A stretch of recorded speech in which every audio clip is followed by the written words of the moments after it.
Welcome to Tech Hustle Thailand, a podcast that will take you to a world of technology with me, Prayer, host of the show. For this episode's sponsor, I'd like to thank Cathcart Associates Asia Recruitment, an IT specialist recruitment firm based in Bangkok. And in this episode, guys, we'll talk about Cathcart Associates itself. Cathcart is an international recruitment company and one of the top independent IT recruitment firms in the UK. At Cathcart, we operate both contract and permanent solutions across the full spectrum of IT and have proven track record over 10 years experience in technical resourcing. In this EP, we have special guest who is the person behind the success of Cathcart. We also have our special co-host, Kunik McDougall, a director of Cathcart Associates Asia Recruitment, who's been operating within Bangkok office since 2015. And our special guest is Kun Sam Wilson, a co-founder of Cathcart Associates, who set up business since 2009 in the UK.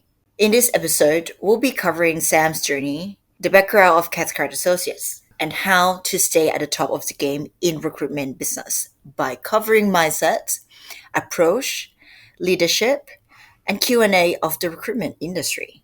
I hope you all will enjoy this episode, and please don't forget to press like and subscribe to our YouTube channel.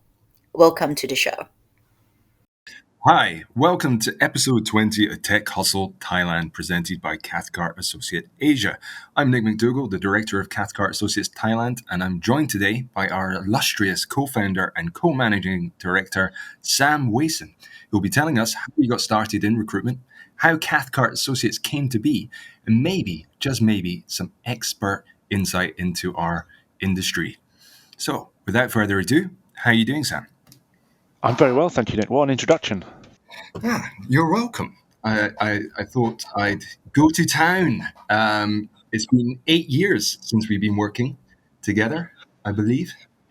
Wow, that is terrifying. How time flies. I know, right? So I know how I got started in the recruitment industry. How did you, all those years ago? I don't think anyone is born with a burning desire to get into recruitment. It's not like being an astronaut or a doctor. I got my first job in recruitment when I was probably 23. I'd been to university. I'd been traveling for a few years. I arrived back in Edinburgh with not much clue as to what I was going to do. And I interviewed for one job, got offered one job and took it. The first job I came across, which was working for Computer Futures, which is part of the S3 group, still one of the biggest STEM recruiters worldwide. So they taught me the craft. I'd had jobs in sales previously. As a student, I'd always worked in telesales rather than in a bar. I just thought, well, I've done sales. I'm good at sales. Yeah. What kind of jobs in sales are there? And recruitment seemed to fit the bill. Fair enough. So, I mean, what attracted you to sales in the first place? Yeah, it fits my personality, I suppose. I'm good at talking. I'm quite good at understanding people and quite empathetic. And I like the. Sounds cliche. I like the job. I mean, it's gets to use a lot of different skills. Every day is different. You have to pull together a lot of disparate bits of knowledge and different skills in order to be successful. It's rewarding. I mean, not just financially, but in recruitment, you do get to really help not only businesses but people on their careers, and that's an unusual thing to be able to do with your day. So, I mean, when you started at Computer Futures, though, how long did you realize that recruitment was for you, that it was going to be your career? It's a good question. Certainly not immediately. I think the first year, at least, in recruitment is really tough. It's very difficult to scratch the surface and make an impact. So, yeah, there were times when I certainly thought, well, this isn't for me. But luckily I persevered. And do you remember the time when it clicked and you're like, oh wow, I can actually do this? Yeah, I'm not sure I remember the specific incident, but yeah, there are several clicks along the way where the time where you pull your first job, the time when you arrange your first Yeah. interview, the time you do your first deal, the time you sit back and think, hold on, I have companies who rely on me to find their talent, and without me they would be stuck. These Yeah. are all important moments in the life of a sort of junior recruiter. And so, yes, it's those. I think it's those moments that keep trainees going. Where they start to think, actually, yeah, this is all starting to make sense. And those little successes you get along the way, all help to build up the resilience and the people need to continue. And then I don't know whether there's a moment of realization, but it's more like you look back and you think, wow, this is not as hard as it was. Yeah, no, definitely. And how did your career develop when you were at Computer Futures? Did you get quick promotion? Yeah, quite Lead a quickly. I mean, team? the Edinburgh office was relatively small. In fact, when I joined, there were only two other people, Oh, wow. um, and one of whom we will hear more about later on, I'm sure. Yeah. And so the market, I joined in 2003, 2004. So the dot-com bubble had burst, and it was a very, very difficult time to be in technology recruitment. Nobody Yeah. was hiring, there were lots of redundancies. So I kind of started to build my business at the time when lots of other businesses were starting to build back. And it was Um, contract, right? it was contract. Well, RDBMS, it was called, relational databases. So Mm. they didn't really exist anymore. So yeah, it was tough. There really weren't many opportunities for contract Oracle developers in Scotland in 2003. But as I grew in confidence and my skill levels grew and my client base grew, the market started to recover. So yeah, I was at Futures for 5-6 years, I think. And during that time, yes, I was promoted. We grew the contract team from me to probably 10, I would guess, at its largest. So I ran Wow. the contract side of the business for them in Scotland. And Computer Futures is a great company. I mean, whilst the Edinburgh office was small, Yeah. the company as a whole, Europe-wide, was really big, really influential. And being part of the S3 group meant that there were lots of other companies that were part of the group that we competed with. And it was a really good grounding, very successful company with a lot to like. And when we started Cathcart, we kind of took what we liked and left what we didn't like, in terms of the way that they did recruitment and the way they ran a company. Sure. Sure. Well, that brings us on nicely to the next question I was going to ask you, which is how Cathcart Associates came to be. Because obviously you were doing really well. You were leading a team of Yeah, 10. You got through the dot-com bubble, and then you decided to set up straight after the 2008 financial yeah. meltdown. Again, wasn't a great, not a great time. It was Yeah. just before actually. We might not Right. have done it if we'd left it another 6 months. Yeah. So Right. yeah, Gordon Kay, who is my business partner and was my manager at the time, and is still my great friend, Yeah. he came to me one day and asked me how much money I had in the bank, which I thought was a very strange question. And he asked me how much my outgoings were every Yeah. month, which I don't know, I thought was Yeah. quite a strange question. And he asked me how long I thought I could survive if my income ceased. Which is a very worrying thing for your boss to ask you. Um, Yeah. what is my income going to cease, Yeah. boss? So yeah, and absolute credit to Gordon. It was all his idea. Right. He had the idea, and he had the spark and the motivation to say, listen, let's do this on our own. Let's break free, and away we go. And I took that home to Steph, my then girlfriend, now wife, and said, Gordon thinks we should quit our jobs and set up on our own.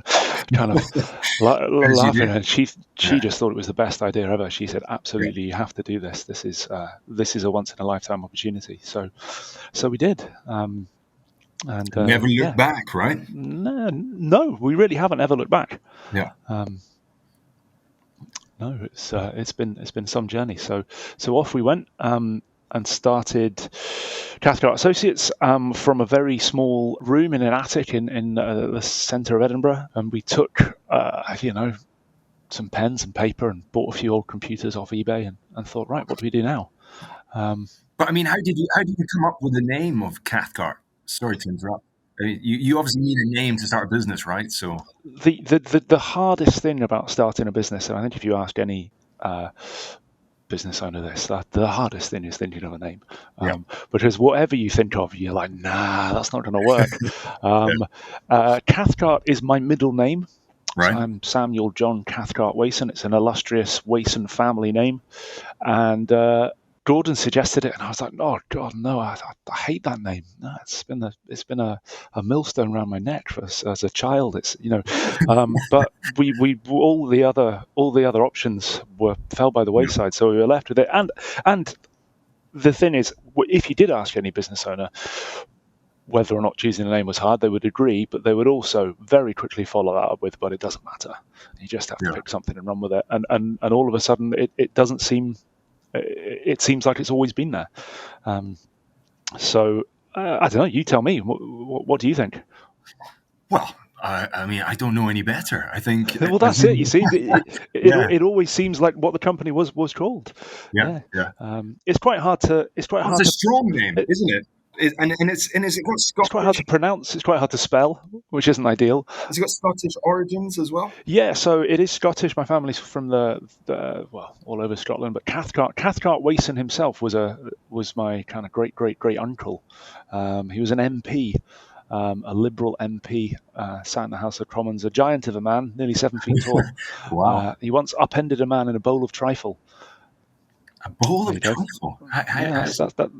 He just picked a man up and put him upside down in a bowl of trifle. He was that big and that strong.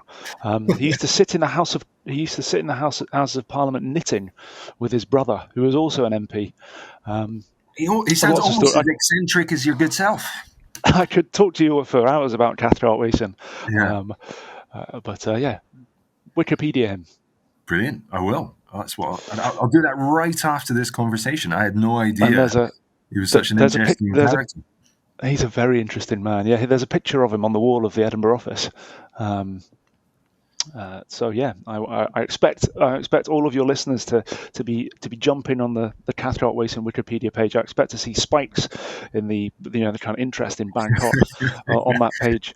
Wikipedia won't understand. All right. Well, I mean, I will definitely look into Mr. Cathcart Wason, but going back to the beginnings of the company, how were the first few years of a business? Because obviously, it must have been quite nerve-wracking. You was going into the unknown. How was it? Yeah, honestly, it was great fun. It was nerve-wracking, but I think we always believed or hoped that we could pull it off. Yeah. But yeah, fun is the overriding memory of those days when there were just a few of us sitting, kind of cobbling the systems together, working out how to send an invoice to a client. All the back office processes which, working for an established company, you don't really notice or think of. How does this all get done? Negotiating leases on offices, working out who the telephony providers are going to be, all of these things which, as the owner of the business, you now have to deal with, which as a recruiter you do not. But all just generally just the celebrating success with Gordon and the staff that were there at the early days. It was a really, really, really enjoyable time. And I think the timing actually couldn't have been better. I mean, we mentioned it before that there was the financial crash at that time was severe, and it meant that a lot of companies weren't hiring. So. That might not seem like a great time, but I think it allowed us to find our feet without being that too busy. And as the economy started to recover, we started to grow with it. And what it meant was that every year was more successful than the last, which gave us a lot of impetus and a lot of momentum. And the success we have been successful every year, but the success really started to come probably year 2 and 3. We moved into a much bigger office. We started to hire our own staff. We started to make much more of an impact in the Scottish technology scene. And another thing that has happened throughout the company's life is Edinburgh has just become this really desirable tech centre in the UK. I mean, it's great timing. Timing was really fortuitous for a number of reasons, but Edinburgh and the Scottish tech scene has always been there and continues to be strong. But I think a fire was lit in the tech community in Edinburgh at the same time we started. So there's been a lot of growth which we've capitalised on. But I mean, the first 2 years were fun, successful, a roller coaster ride, to use a bit of a cliche, but we came through it. Brilliant. And obviously, as a business owner, you can make decisions on how things are done and how things are run. So what did you do differently that you think made Cathcart Associates stand out and gave you a boost to get started? Again, it's a question that's often asked of recruitment businesses. What do you do differently? And my standard answer is, well, nothing. We are not reinventing recruitment, and I think that's where a lot of companies kind of go wrong. They're like, oh, we've got this different take on how recruitment should be done. We do it differently. I've always had a real pride in recruitment as a craft, as a profession. So I've tried to instill that in everyone that works with me. And if you think of it that way, then you don't need to do it differently. If you start a law firm, you don't try and reinvent law. You just do it properly. And with a degree of professionality and a degree of seriousness, and that's how we do recruitment. So we just treat it with the respect it deserves. We train people properly, and we instill that attitude to the job in all of the people that work for us. So is that something we do differently? Maybe a lot of recruitment companies don't seem to do that, and maybe that's what we do differently. Is we do it well. Yeah, well, that's it. Doing something well. And there seems to be a widespread misconception that a lot of recruitment is just e-shotting a database and getting lucky and then firing across CVs. Yeah. But as you rightly pointed out, it's so much more than that. And it is a craft. There's a lot of misconceptions in recruitment, both from candidates and clients, and obviously from recruitment consultants. They think they think, it's just matching keywords on a CV. That's all I have to do to be successful. And that's the misconception that we have to try and overcome with our clients and candidates is we're not just matching keywords on a CV. There is an awful lot to it. The finding of a candidate is one of the first steps of the job that we do, but it is that conduit between somebody that might want a new job and a company that might want to hire that person, and we act as that conduit and help both parties achieve their goal. And if their goal is getting a new job or hiring a new member of staff, then there are a myriad amount of things that can go wrong in that process. So absolutely. A good recruiter is, yes, somebody that finds the candidate, yes, somebody that finds a company that might want to employ them, but we solve the problems, we remove the blockages that might happen and do regularly happen. I mean, if you look at the alternative to using a recruitment consultancy, which is trying to recruit yourself directly, anyone that's done that will understand that there are so many things that can go wrong, and having a recruiter on side means that a lot of those potential blockages in the process can be removed before they become an issue. Absolutely. And what do you think is a common myth about recruitment? What do you think is the most common myth? Yeah, I think we've just touched upon probably the most common one, which is that it's really easy, because it's really not. It's really, really difficult. Recruiting, when we recruit at Cathcart, we definitely use agencies to help because we find it so difficult. That's all we do day in, day out. So recruiting is hard, and it's something that can definitely go wrong. And there are many places it can go wrong along the process. So that's probably the biggest myth, is that it's easy or unnecessary. I think some people are like, well, why do I need to use a recruiter? So my most common answer for that is, don't then. Go ahead, try not to use a recruiter. And if you succeed, well done.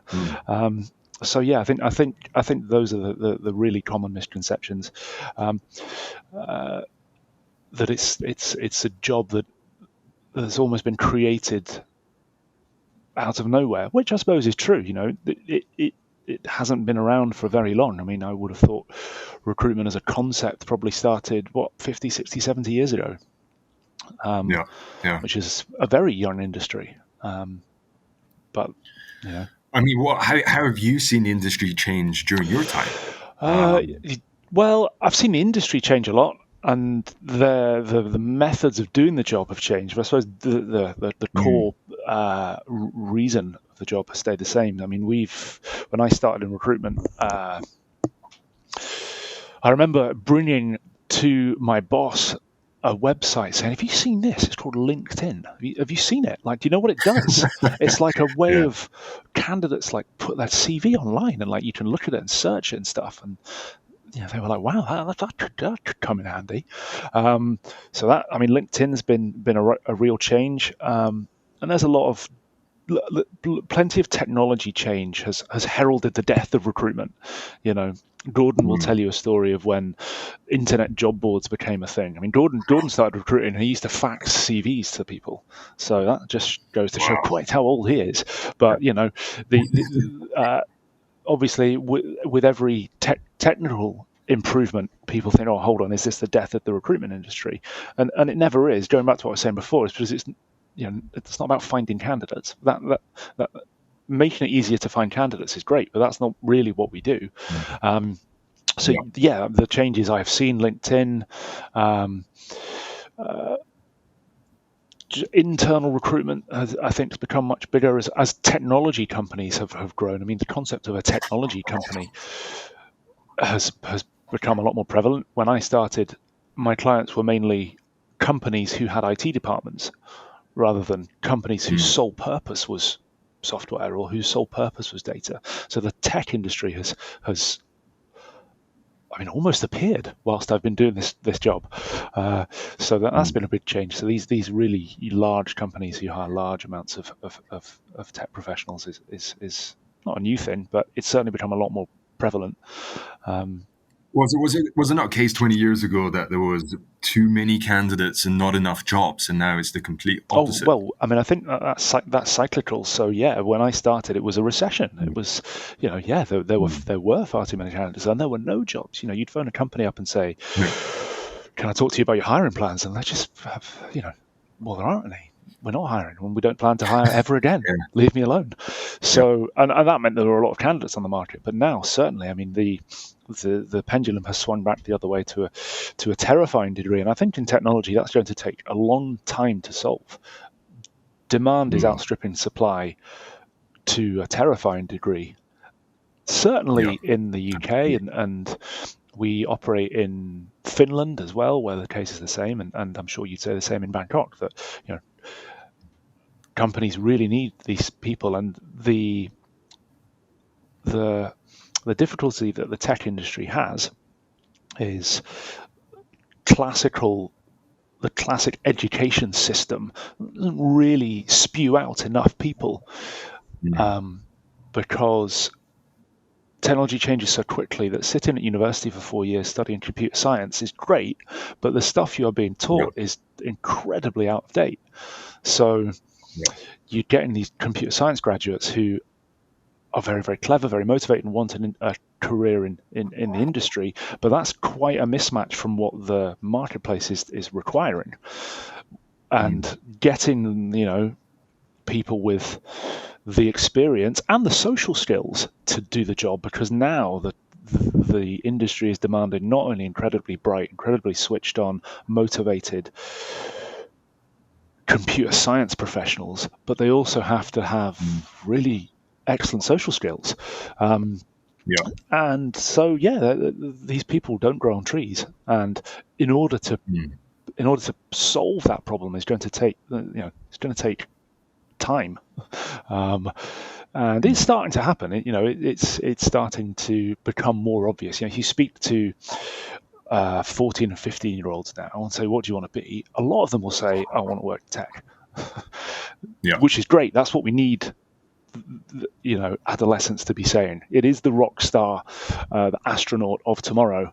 And there's still going to be a gap. There's still going to be a lag between the amount of demand that the sector is requiring and the supply of people to do the work, because technology keeps increasing. The desire and requirement for these products and services that these companies are building just keeps increasing, which is good news for you and I, Nick. At an incredible rate. Yes, absolutely. And that brings me on to my next question about specialist agencies versus general agency. Now, Computer Futures sounds quite specific to me, right? It was solely focusing on technology Yeah, market. yeah, Am I right? that's right. And now we have seen a proliferation of specialist agencies. Um, how do you see the landscape of agencies changing in the years to come? Being even more specialist, or Yeah, I think generalist agencies being having their own technology I'm departments? not going to sit on the fence on What do you this think? one. I think yes, there's going to be more specialisation. Um, Mm, if anything, we are too generalist. We cover technology as a spectrum, but that's actually quite yeah, wide. And the way we set the business yeah, up is each of our individual consultants is a specialist in their own field, which kind of means we solve the problem that way. Um, you know, mm, as you'll know, the guys that work for us only focus on one particular area.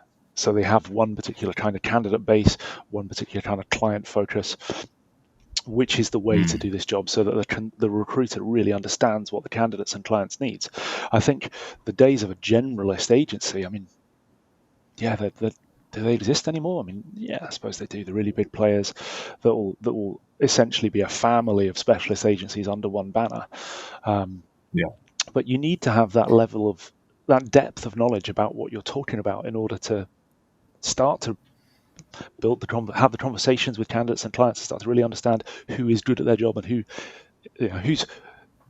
good at their job and who's excellent at their job. And mm, that's where that's the distinction that's important, really, so that you can really provide the best candidates. But yeah, I think if I was starting a recruitment company today, it wouldn't be a generalist agency where you're simply trying to provide anything that your client wants, because you won't be able to have yeah, that depth of understanding, and you won't know the candidates. One of the reasons why yeah, we set the business up this way, where each recruiter focuses on a small area, is so that when their requirement comes in, they know the candidates. They're already speaking to them. mm, Um, yeah, and when they have a really good candidate that puts their head above the parapet and says, listen, I'd quite like a new job, they already know the companies, because just they're so focused. So they already say, yeah, no problem. I can get you interviews with, 5 or 6 yeah. companies this week if you tell me you're looking for work. And I can't Mm. see how you could So, provide that service unless you were really, really focused on a particular niche. yeah, no, absolutely. And obviously, to provide service, you need trainee recruiters to join the Yeah, fold and to be developed. So, how do you identify the traits or the strengths when you interview people that could be yeah. potentially be successful Again, in this industry? Because it's tough. that's really hard. See, recruitment is really hard. We struggle, and I think in many ways, Yeah. hiring trainee recruiters is harder than hiring software developers. Um, we Mm. we don't recruit recruitment consultants. We never have, and we never will. Yeah. And what we mean Yeah. is we don't take people that have ever worked in the industry before, because we want to train them ourselves. And I think that Mm. sets us apart a little bit from our competition, who would, they snap up experienced recruiters from other companies, which is fine. But we want to be able to make sure we tell people how to recruit properly, uh, and the way that we want them to do it. Unfortunately, that makes it much harder for us, because there are very few Yeah. tangible things we're grasping onto. Um, Mm. what we do try and find, the thing that we put on our advert is we're looking for, intelligent, motivated people of graduate caliber who want a career in sales. Mm. Um, I think the most important trait to be successful as a trainee is resilience. Yeah. In the first year, being resilient becomes less important as you get more successful. But it is, like I said earlier, it's really tough. It can be really, really challenging to start this job, Mm. and you are unsuccessful for a very long period of time, and that can be quite demotivating. So you have to have a resilience. You have to have, I think, what helps you succeed is having a really strong work ethic, really strong organization, because there's lots and lots and lots of different things you can be doing all day. So to be Mm. organized and be focused and be able to concentrate on one particular thing at once really helps, and have that work ethic of thinking, I know this is tough, but I need to get through it. I need to be organized and work hard. That really helps. And then we like people with a bit of personality. You know, at the end of the day, this job involves an awful lot of communication, both written and verbal. And in order to effectively communicate, having a personality and allowing that personality to shine through really helps. Yeah. You know, again, it's a sales cliche, but people do buy from people. They want to have conversation. You know, our clients and candidates want to have conversations with people who they enjoy speaking with. So yeah, we hire nice guys. You know, if you're a nice guy, you're motivated, you're resilient, you work hard, and you're organized, then we can probably work with you. And if you're able to get up and running past that first year, which we all know is very tough, what are the rewards? What do you get out of career in recruitment? You can be very well paid. You know, that's probably the elephant in the room. It is a sales job. There are some really high rewards. We always wanted the company to be a really fun place to work. That was one of the things that Gordon and I loved about Computer Futures. Was it was really good fun. You know, it was a lot of like-minded people in the room together. We were all working hard for the same goal. We want to create that atmosphere where, and I think we've been really successful. I hope that everyone that works for us enjoys coming to work, and that's been a challenge through the pandemic to keep that culture alive. But we pay really well. The perks are good. You know, in the UK we offer a lot of incentives like foreign trips away, lovely dining experiences at Michelin-star restaurants with the team. We have a car target, which we've actually just been looking at. Almost everyone has now hit, so we're going to put it up because the level of success over the last 12 to 18 months has been extraordinary. So yeah, we're starting to scratch our heads and looking at remuneration. And we've actually got an email sitting in front of me, which I'm kind of hesitate to tell you, but I'm going to. The average salary, so the average pro rata salary of consultants in the UK, if you base it on wages over the last 3 months, £64,000. That's the average salary, including all the trainees who've only just started. There are extensive rewards, but like I said at the very, very start, I think if it was just money and nothing else, then I don't think people would stick it out. But it's really good fun.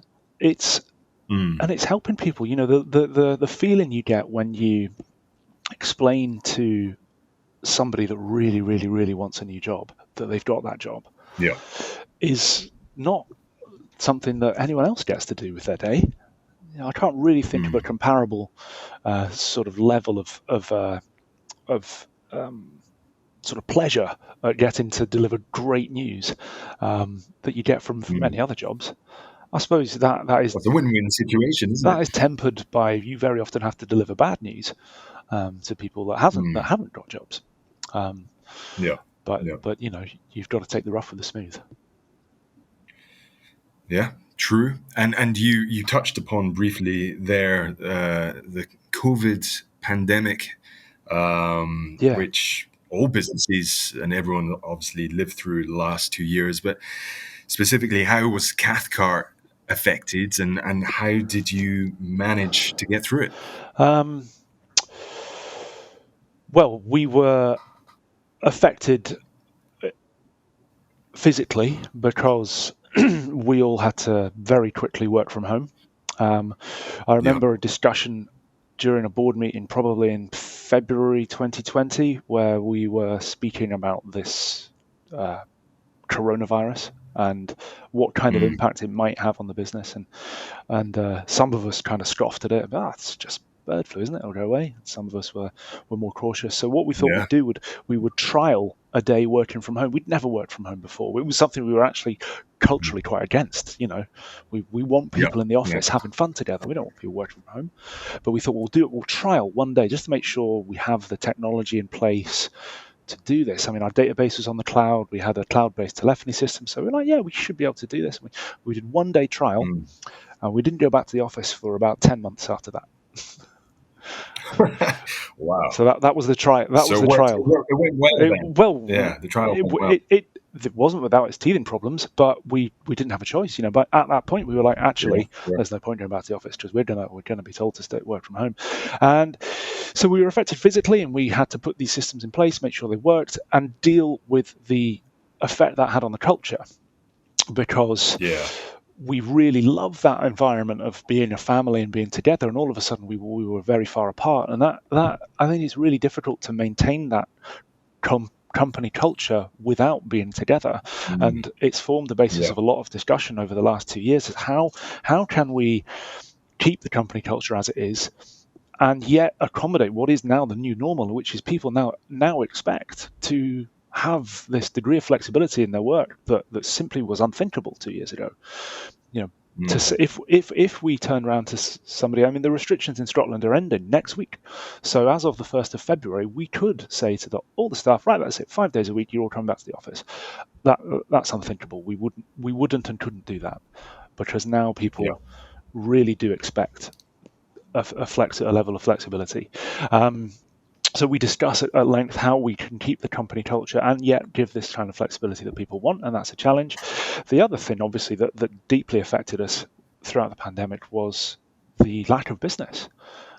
Throughout the whole of 2020, we didn't do anything because nobody was hiring.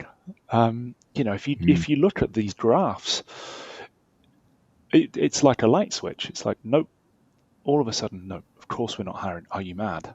Is the world about to end? Of course we're not going to hire a Java developer. So that had a big impact. And luckily, as a company, we have been fiscally quite prudent since we've been since always really. So we had enough savings, for want of a better word, to be able to sustain our, we didn't make any redundancies, nobody went on furlough, there was no talk of reducing salaries or anything like that. We kept absolutely everything at exactly the level that we had pre-pandemic, and it was really important for us to be able to say to the staff, don't worry, we've got this, we are fine, and I'm very proud and pleased to be able to say that. And luckily, the market has recovered. Well, 2021 was huge. As you just said there, the average salary of a consultant, including the trainees, is £64,000 pro rata. So maybe tell us a bit about 2021 and the bounce back. Bounce back has been really, really, really strong, and that's putting it mildly. I think there's been a number of factors that have combined. In order for a recruitment market to be really successful, there has to be a level of demand from our clients. But normally, when there's strong demand, there isn't much supply. And vice versa. When there's lots of supply, so when there's lots of candidates looking for work, it's probably because not many people are hiring. It's that boom bust inflation economic growth cycle. But what we've seen during 2021 was a situation where there was an awful lot of demand and a lot of fluidity in the candidate market. So a lot of companies were very successful throughout the pandemic, and a lot of those companies were tech companies. You just have to think of Amazon in the UK, and you don't have Amazon in Thailand so much. But home delivery has just been insane. E-commerce in general, companies moving their products online, products and services online. If they didn't already do that, my word, they had to do it quickly during the pandemic. So there was a lot of tech growth, a lot of companies, and all of a sudden, like, right, yes, go, let's hire, and a lot of companies didn't succeed. A lot of companies made redundancies or went bust, and so there were more candidates on the market. But I think there was psychologically a lot of people looked at their lives and looked at their employer, were they treated well through the pandemic? Was this a company they wanted to work for? And there's been a lot of change. A lot of people thought, no, actually, I want to do something different, which has meant that the fluidity that I mentioned before has been there. Lots of people are putting their hands in there and say, yes, I want a new job. So it's meant we've been really, really, really busy. So do you think that's going to change the industry forever, or do you think it's a temporary bounce back? I mean, what do you think the future Yeah, I is think all for? things are temporary. I would be delighted, but I would be surprised if we could sustain the level of work that we're doing, because these things do come in cycles. So hopefully it's not good. And hopefully, and I actually would be surprised if there was kind of a crash in inverted commas. I think there'll be a right sizing gradually as sort of the market returns to normal levels. But I would be surprised if that happens in the next 6 to 12 months. I think we've got there's certainly no signs of the market becoming any less busy, and we look at a lot of different things to make that assessment. But we are the level of increase is starting to tail off slightly, but it's still increasing, which is crazy to think of. Yeah, well, yeah, definitely. Well, a very popular term nowadays is digital transformation, Yeah. right? So a lot of companies were putting off investing or implementing certain projects, and obviously in the last couple of years they couldn't do that. So, do you think that it will make the market even tougher to recruit now that so many companies have invested so much? Yeah, maybe.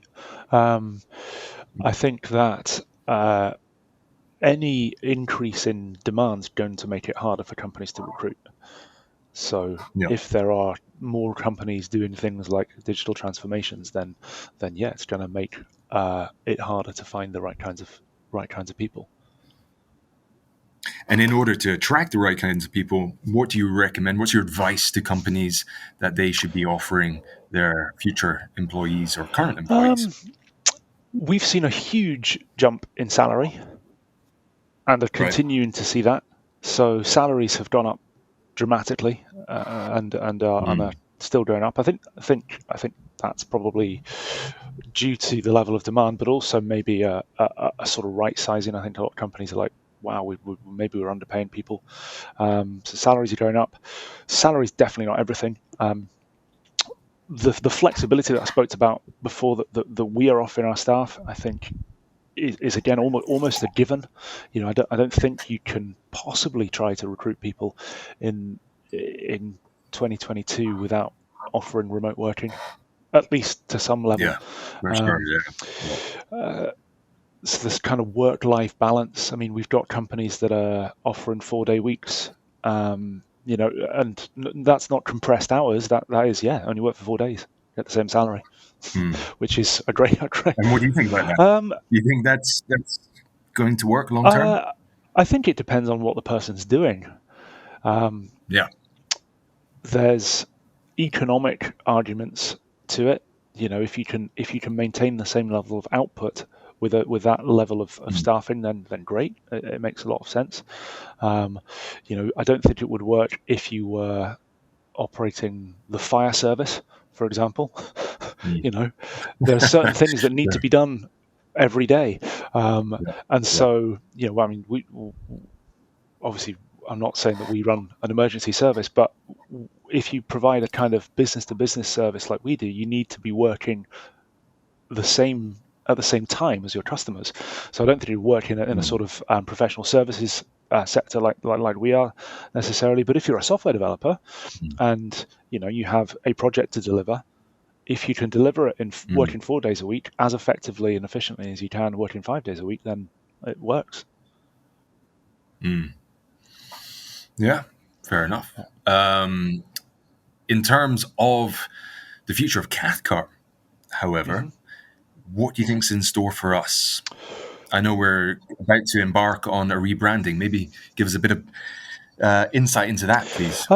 Yeah, but the rebranding was probably a long time coming. We had touched that we didn't really think of our brand at all for the first 10 years. And then you look at you do start to look at things like brand and what kind of impact it's having, and how do our customers, both our clients and our candidates, how do they perceive us? How do they see us? And why is that important that we think about? So we started to ask those kinds of questions, and we're not reinventing the wheel. We're not changing too much. We are hoping to try and identify ourselves a little bit better by referring to ourselves as Cathcart Technology rather than Cathcart Associates, because we want our customers to understand we are purely focused on technology. We are redoing the website, which is a long time coming. So again, it's nothing incredibly revolutionary, but hopefully it will be a much more pleasant place to be. And the way I've described it to the staff is we're just going to look a little bit more grown up. You know, we are now a company which is 13 years in the making. So that website's been the same for 8 or 9 years. So it definitely needed a refresh. And yeah, we want it to look and feel like a really grown-up international business. So hopefully we've achieved that. And hopefully with the website refresh and the refresh of the name and the logo and so forth, it will just give people a little bit more of a feeling of who we are. One of the things which we discovered when we went through the rebranding exercise is we really want our personality to shine through. I think on an individual level, when our customers are dealing with our consultants, they really, really like them. They really enjoy the people and the personalities that they deal with. And our previous website, our current website, is kind of a bit devoid of personality. And we don't want to be kind of all laughing and joking on our website, but we do want it to have more of a to allow the personalities of our staff to come through. So there's a lot more focus on the new site on who our consultants are and what they're like and so on. Okay. Well, when do you think it will roll out? Next week? Yeah, just next week, mate. It's been a really, really difficult project. I and the rest of the management team, I think, have underestimated how difficult it is to do something like this. We are and have been about 95% of the way there for about 6 months, and getting these last little tweaks, last little problems ironed out is really, really challenging whilst we're all doing our day jobs at the same time. So the last time I think I spoke to you about it, I had said by the end of the year, and I meant by the end of 2021, not the end of 2022. So obviously we haven't quite achieved that, but I expect that in the next 4 to 6 weeks, not only because the UK tech site, I really hope it's going to be done and dusted in the next week or so, and then we have to do a couple of tweaks for the Asian business and get some translation done. But I would be disappointed if it wasn't done by March. Don't hold me to that. Excellent. I will. I know you will. I will. It's being recorded. Yeah, exactly. So one final question. You just mentioned there, Cathcart Associates has been around now for 13 years. Cathcart Thailand is fast approaching 7 years. How do you see the business in another 13 years? It's a really good question. The company's always grown organically. We've never taken on any investment. We've never been bought or bought any bits of other companies, and I really think that organic growth will continue. We are expanded in Europe, so like I mentioned, we went into Finland probably two years ago, just at the start of the pandemic. So I'm probably the only company in the world that operates in Scotland, Finland, and Thailand. We like new markets. It's not right? a classic like up and coming. Yeah. Though I mean, we haven't really spoken at all about the start of Cathcart Asia and how we came to be in Thailand. It's probably a conversation for another time. But we do like to expand into markets that are less developed. The recruitment sector in the UK is saturated. And if you were to ask a recruiter, okay, we're going to expand into Southeast Asia, 8 years ago, you would not have chosen Thailand. You would have said, yeah, Hong Kong, yeah, Singapore, great, let's go, But these are also really overdeveloped, saturated recruitment markets. And Finland is another classic example, but it's a really, really interesting tech scene. It's really off the radar, but it's huge. There are some enormous technology companies in Finland, and the recruitment sector is similar to the recruitment sector in Thailand when we started the office there. It's really underdeveloped, so that gives us an opportunity to get in early, to make an impact, and to grow with the growth of the sector. So we're going to continue to expand in the Nordic regions, looking at other Scandinavian countries. We're going to continue to expand in Asia, looking at some of Thailand's close neighbours. What we need in order to achieve this growth is the individuals like yourself, Nick, to put their hands in the air and say, yes, I will do this. I can do this. I'm going to take the business there. Gordon and I aren't going to do it.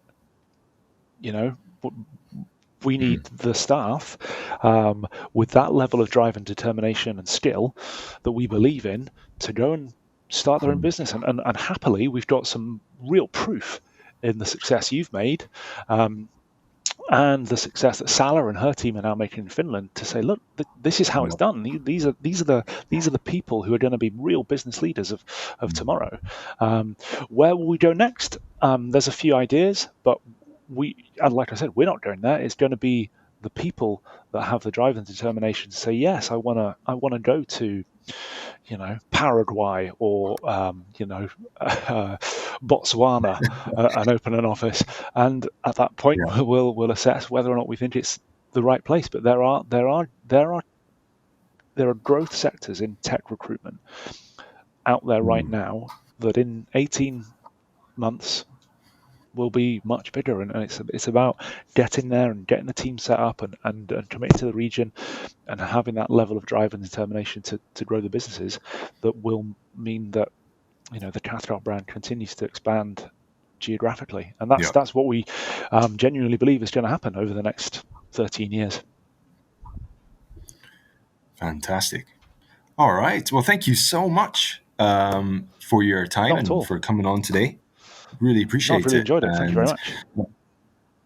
And I'm sure lots of people will find your insight very interesting to hear from yourself, and especially some of the listeners in Thailand as well, get more of a picture about us as a company, not just based in Thailand, but based worldwide. And we really look forward to expanding, growing, and being ever more present in the tech market. So thank you very much, Sam. Have a great weekend and catch up with you soon. All right. Thank you. Bye-bye.